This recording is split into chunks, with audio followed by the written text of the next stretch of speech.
Hey, this is Sebastian for the Metal Gods Meltdown, and today I am joined by. Hey, I'm Jan, and I'm from the Eternal and Amorphis. So nice meeting you guys. It's great to be chatting to you this evening. I've been listening to the Eternal non-stop since I was sent it a week ago. Oh, nice. Skinwalker is really like a masterpiece. I think it's the seventh album, isn't it, from the Eternal?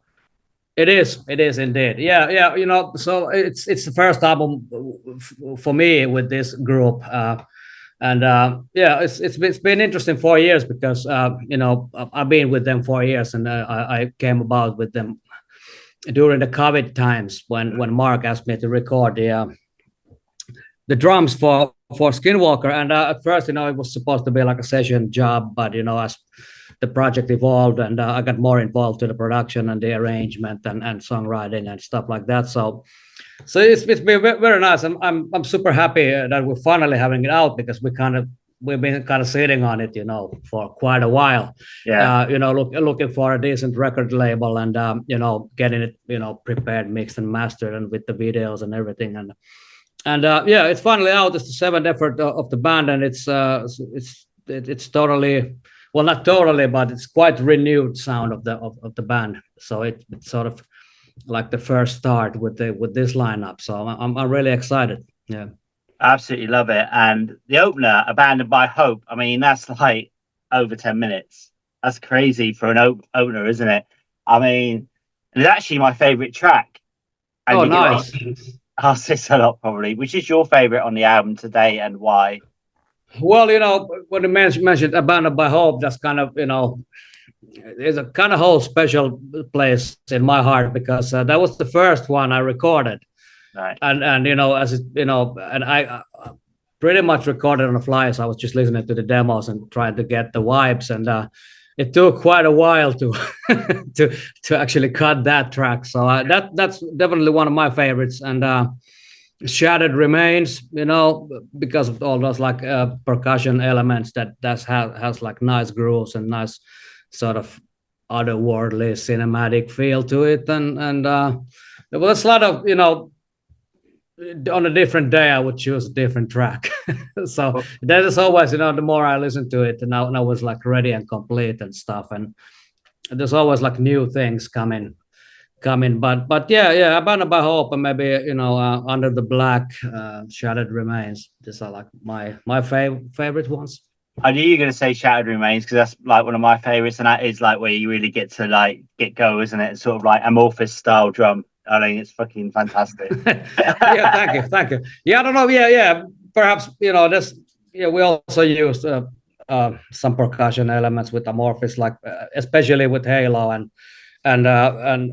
Queen of Time records. So yeah, but it's got some similar things like cinematic drums and sections that are not only like a standard traditional drum kit, perhaps, and like rather than percussion and all sorts of layers of different kind of sounds and stuff. So yeah, I'm really happy with the result, and it was very nice because the material was kind of 95% written by the guys, by the time I got involved.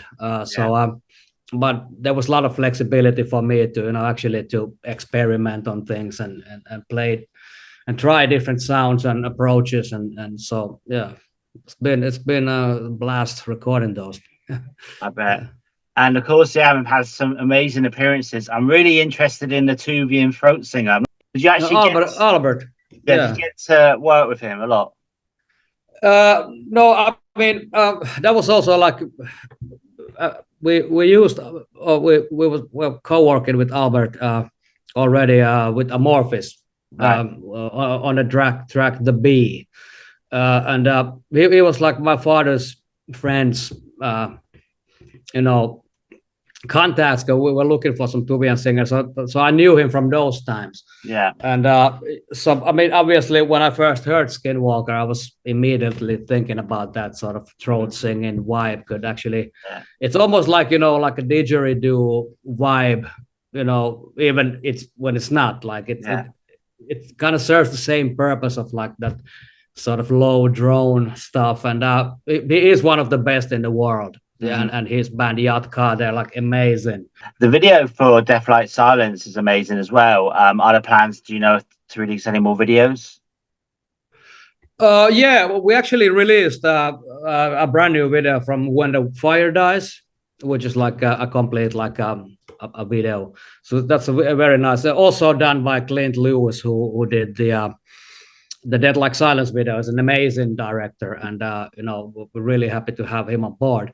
And there's also a lyric video from Skinwalker, and talking about videos, we're actually releasing the album next week. So along with the album release, there's gonna be a video clip from Under the Black. Right. So it's gonna be more like a lyric video type of a thing. But anyway, it came out really nice, and I'm excited. Yeah. Awesome. Yeah, that's some really good reviews on what you have released already. Nice. So it's the 28th it gets released. Are there plans to have like a release party or anything? But I mean, you're all sort of scattered around the world, aren't you? Yeah, we are. We actually had a pre-listening party in my studio, Moon Unit Studios, where the album was actually recorded, partly recorded and also mixed.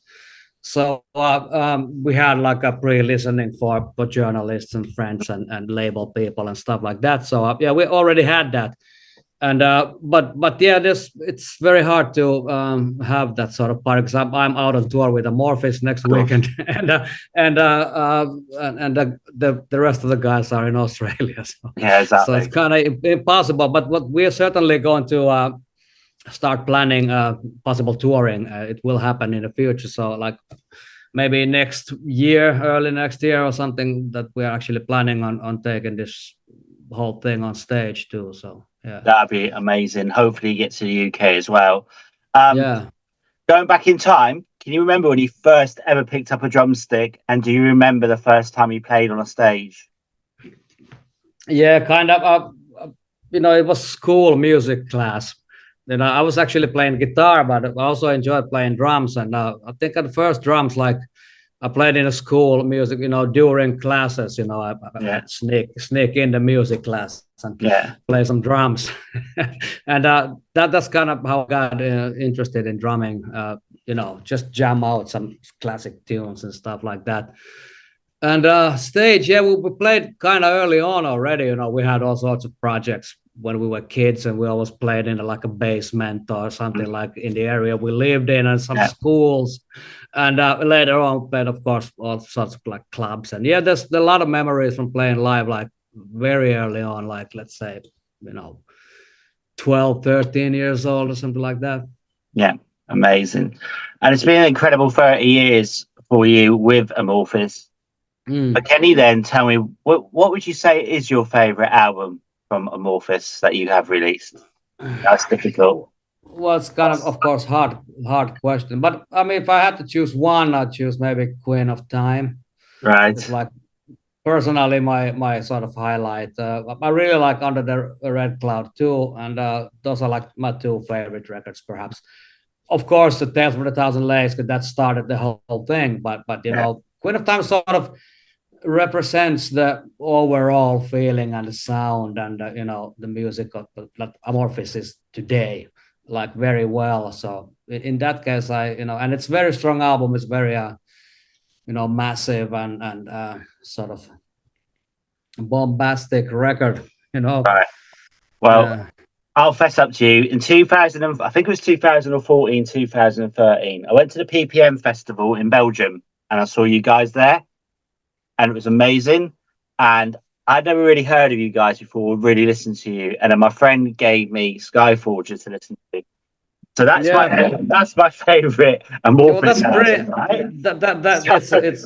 It's very good album. I love it. It's very very very strong. And yeah, we still play a lot of tracks from that record live. Yeah, that's also very one of my faves, absolute faves too. Like Eclipse, of course. Yeah. And but yeah, there's so many, so, and they all have like sort of ups and downs for me. So it's like and sometimes it's funny to listen to those old records because you end up listening to some tracks that you don't even remember recording. So it's like, why did you do this? Yeah. Sometimes you have to learn them because we might play something live or whatever. So it's always interesting. But yeah, a lot of stuff over the years. So hard pickings. Yeah. do a song sometimes when you like behind the kit and the intro starts and you get like goosebumps and shivers. It's like, yeah, and you love playing that song as one particular. Well, every night, all the time. I mean, I wouldn't be doing it if it. Obviously, there's bad days and good days, and Yeah. sometimes you are not perhaps, on fire. But I mean, in for the most part, generally speaking, yes, because I mean, you have to have sort of adrenaline going and going to the getting into the zone, so to speak. So yeah, but I mean, it might be some particular song, any given night. So Hmm. but there's a lot of highlights, of course, and some tracks are more difficult to play live than others, so I have to concentrate more. And in some others you can feel the vibe easier because they're easier to play. But I mean, this it depends on the track. Yeah, but yeah, I mean, most of them are pretty challenging anyway. So, Yeah. Can I imagine? but yeah, When you're playing like 10-minute songs, like on your album that you're releasing, do you struggle sometimes to keep up? When do you lose concentration? always kind of a challenge of its own, Yeah. and especially picking up new music, like in this case, that the guys had pretty strong demos already, and the songs were like nearly structured, and yeah. I mean, it is of course hard to memorize, but I mean, like in the studio recording, you can always take it again, and it's like no panic in that sense. But I mean, other thing is, of course, taking it on stage and playing it live, and trying to memorize everything you have done on the album. So that's of course like another challenge. But yeah,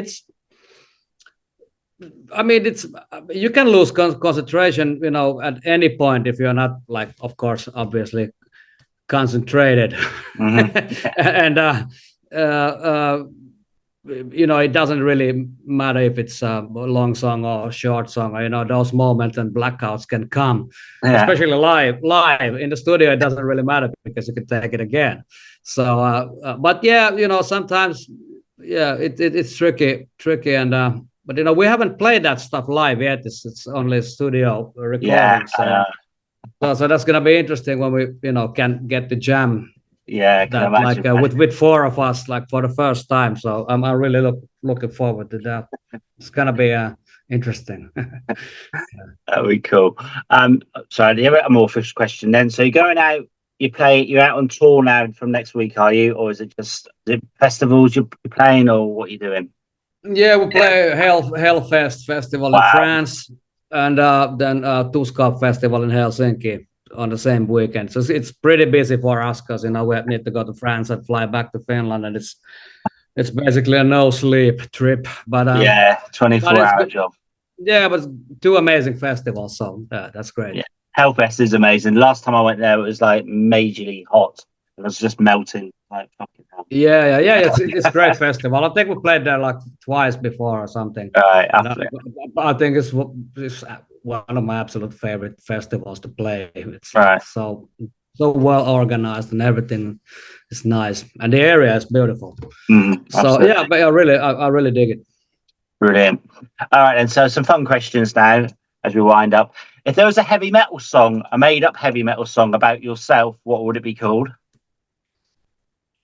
I don't know, breaking the law. All right.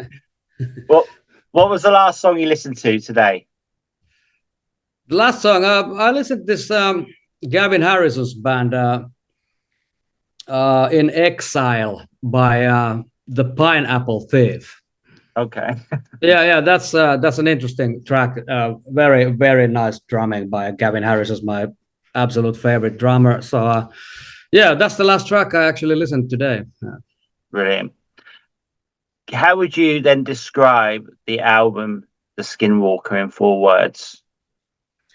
In 4 words, well, massive,